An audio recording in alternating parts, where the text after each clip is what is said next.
வரி ஏய்ப்பு ஊழல் உங்களுக்கு தெரியும். 200 கோடிக்கு மேலே வந்துச்சு.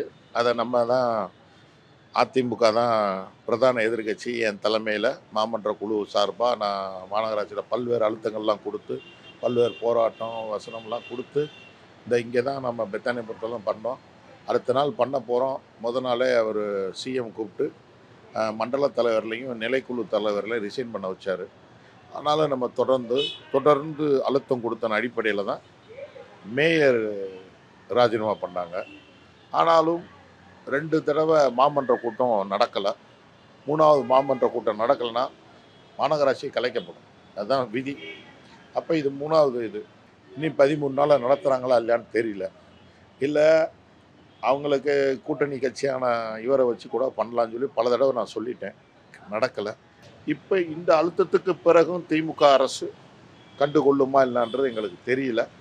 கண்டு கொண்டாட்டாலும் கொள்ளாட்டாலும் நாங்கள் அடுத்தடுத்த போராட்டங்களுக்கு போவோம். அதன்படி நகரமைப்பு குழுவில் உங்களுக்கு தெரியும், நகரமைப்பில் பிரிவில் பெரிய ஊழல் நடந்தது. வரி ஏய்ப்பு ஊழல் மாதிரி பெரிய ஏய்ப்பு ஊழல் நடந்திருக்கு. அது கண்டிப்பாக விரைவில் அதையும் அதிமுக வெளியே கொண்டு வரும். போராட்டங்களும் நடக்கும். சட்ட போராட்டம் நடத்தியாவது கொண்டு வருவோம்னு சொல்லி நாங்கள் இன்றைக்கி ஆர்ப்பாட்டத்தில் எல்லாரும் முடிவு எடுத்திருக்கோம்.